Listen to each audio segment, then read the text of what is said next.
for joining us today. Hello and welcome to Business Daily. I'm Lee Ji-yoon in Seoul. Before we get started, let's first get a quick check of today's highlights. Amid gloomy growth prospects for Korea in the second half of this year, the Finance Ministry says it will step up fiscal spending to lift growth as it undergoes a parliamentary audit. We take a closer look at consumer price trends at home as the central bank expects inflation to post an average 1% this year. These stories and more coming right up. Entering the second day since the resumption of a parliamentary audit, Korea's economy was put under the microscope. There, the Finance Ministry said much needs to be addressed in order to secure stronger growth. Our Shin Se-min with the details. A diagnosis that continuous fluctuations in Korea's economic indicators may signal the country's economy is not on a stable path to recovery.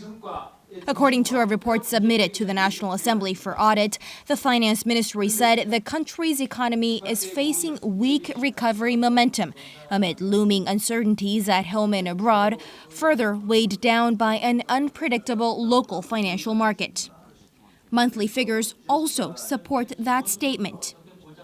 Korea's exports dropped nearly 6% on year in September, backtracking from a long-awaited improvement the month before. The country's August current account surplus also fell to its lowest in the past 4 months. On the heels of dismal data, the Finance Ministry said it plans to continue with its expansionary fiscal policy to prop up the local economy, after injecting an extra budget worth nearly $10 billion. A nationwide shopping festival dubbed Korea Sale Festa, which is currently underway, is also aimed at bolstering sagging consumer sentiment. To improve the country's growth capacity, the government rolled out detailed guidelines to enhance competitiveness in the sectors of steel and petrochemicals. It'll also push forward with its ongoing corporate restructuring drive in the shipping and shipbuilding industries. In terms of the heavy household debt burden that zipped past $1.1 trillion as of the end of the second quarter, Korea's top economic policymaker was not too pessimistic. During the audit session, Finance Minister Yoo Il-ho said that although the size of household debt may be significant, quality-wise, it's not that bad. But he added that the ministry is working to devise additional means to curb the debt figures, as tighter control on the loan-to-value and debt-to-income ratios does not seem to be sufficient in tackling further debt growth. Shin Se-min, Business Daily. Korea's consumer prices grew at the fastest pace in more than half a year last month, but inflation remains relatively low, largely due to cheap global oil prices. For more on the country's consumer price trends, we're now joined by our Hong Jie in the studio. Thanks for joining us. Hi, Ji-yoon. All right, so let's start off with the latest data released today. Sure. Consumer prices grew 1.2% in September from last year, and this marks the first rise in the 1% range in 5 months. The increase was driven by agricultural, livestock, and fisheries products, which took a major hit in supply from the scorching heat wave this summer. Prices of these goods went up by over 10% last month from a year earlier, pulling up overall inflation by nearly 0.8 percentage points.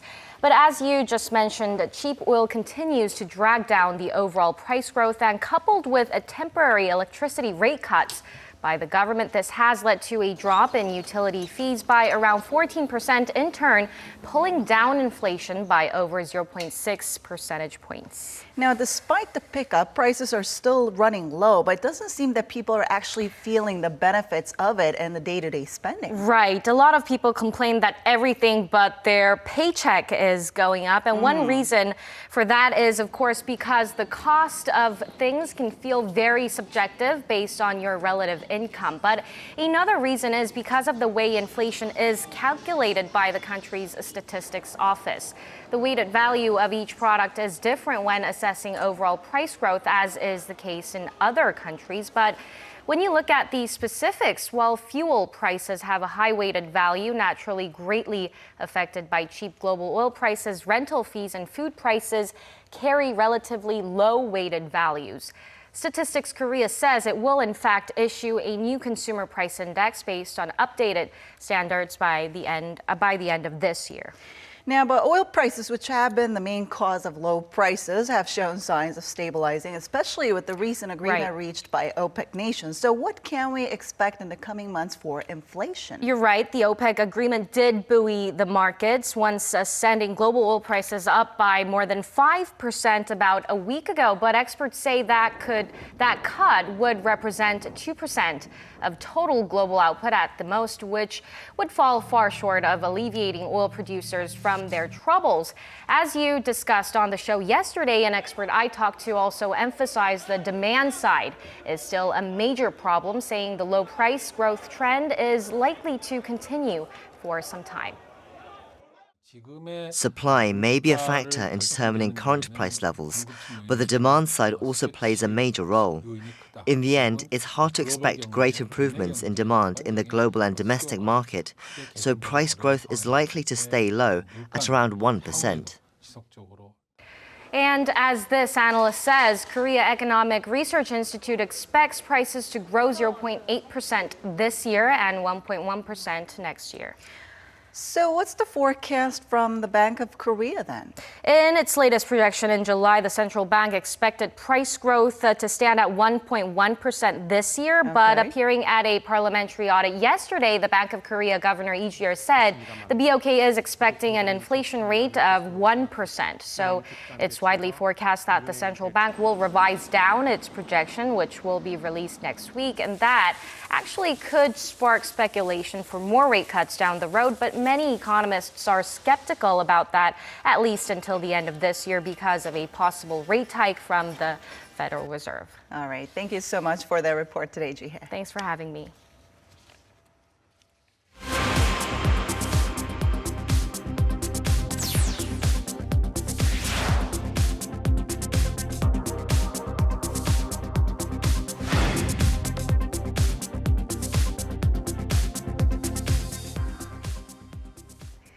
Korean retailers are enjoying a double-digit boost in sales as tourists and domestic consumers hunt for bargains during the nation's biggest shopping event, the Korea Sale Festa. According to the Ministry of Trade, Industry and Energy, duty-free shops saw the biggest jump in sales to $150 million. Now that's a 22% increase compared to the first 5 days of the shopping event last year. Korean department stores and large supermarket chains also saw their on-year sales surge 15% and 10% respectively. This year, 249 retailers and manufacturers, nearly 3 times the number from last year, are providing discounts across the country.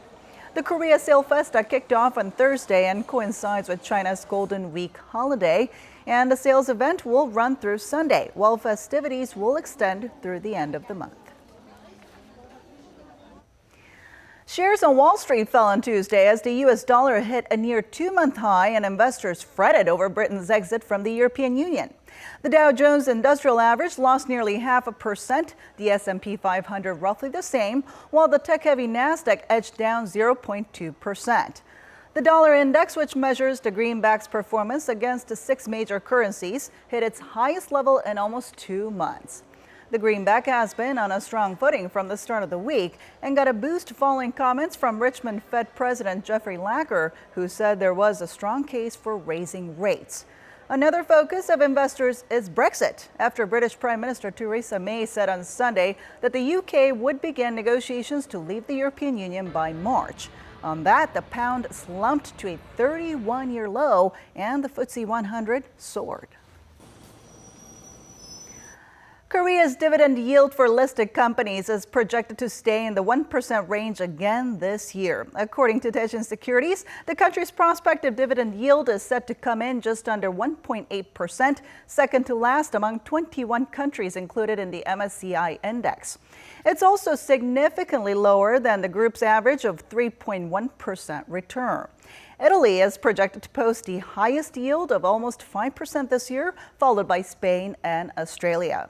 Experts say Korea's low dividend yield is quote-unquote a big discount factor for the local stock market and in the long run may discourage foreign investors.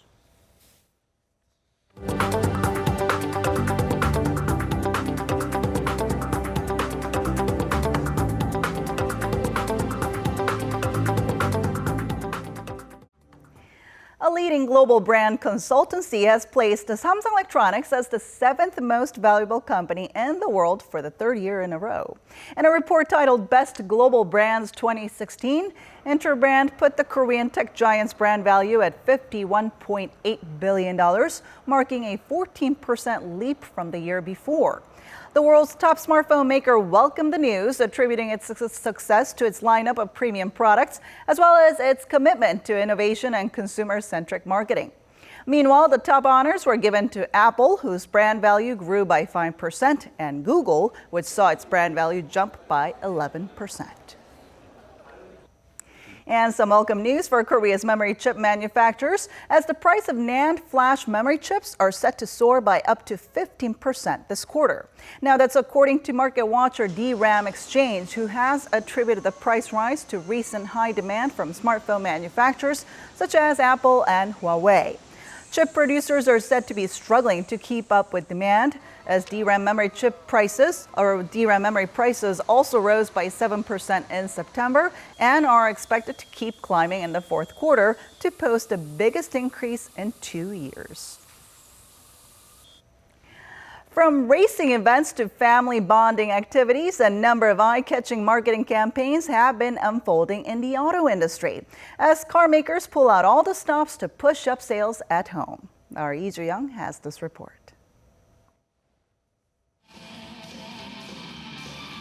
After a performance by professional racers, a group of car enthusiasts take the wheel to try out Hyundai's new i30 at its Hot Hatch Festival. They try to drive around obstacles and come back within the time limit, but it's no easy job. I was nervous because it was my first time, so I couldn't put on my best. This marketing event, directly inviting consumers, comes as Hyundai looks to sell around 15,000 units of its new hatchback in the local market this year. We wanted to invite customers to experience the enhanced functions of our car through this competition on outdoor tracks. Hyundai isn't the only car maker that has rolled out hands-on marketing events. Korea-based automaker Ssangyong Motor has launched a father-son adventure to promote its new Corando Sports 2.2, while Germany's BMW invites children to try out its specially designed vehicle to simulate a real driving experience. I felt like I was really driving. It was fun, and I want to do it again.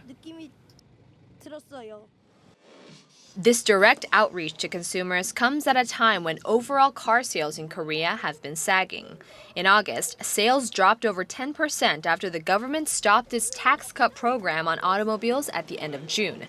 A nationwide strike by unionized workers at some major car manufacturers has also prompted automakers to step up their appeal to consumers, as the walkout is challenging the country's position as one of the biggest car makers in the world. Lee Joo-young, Business Daily. Well, you know Koreans love their ramen or instant noodles in Korean, and the latest dish to inspire a new trend in instant noodles is budae-jjigae, also known as army base stew. Our Eunice Kim tells us more. 부대찌개. It's a melting pot of deeply fermented kimchi, tofu, spam and sausage, pork, and instant noodles. The story goes the savory and spicy stew came to be in post-war Korea when food was scarce. Creative Koreans took leftover rations from U.S. soldiers and cooked it with whatever they had, and the name Army Base Stew, or budae-jjigae in Korean, stuck.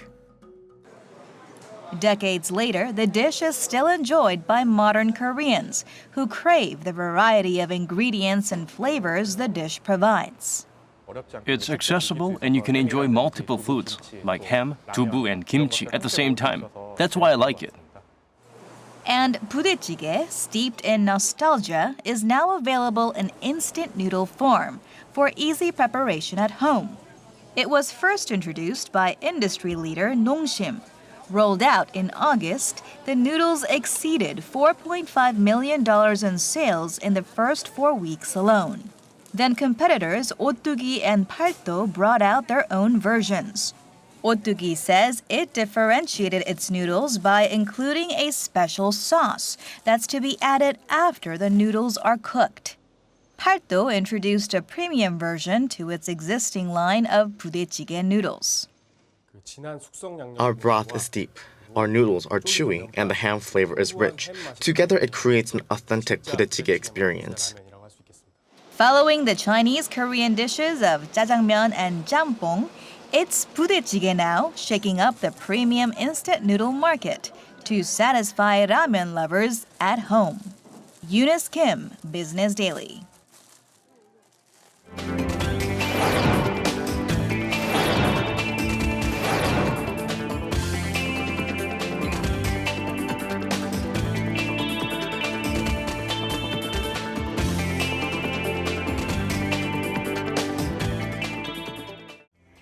And that wraps it up for today. Thanks for watching. We'll be back tomorrow with more at the same time, same place for your Business Daily. Until then, goodbye.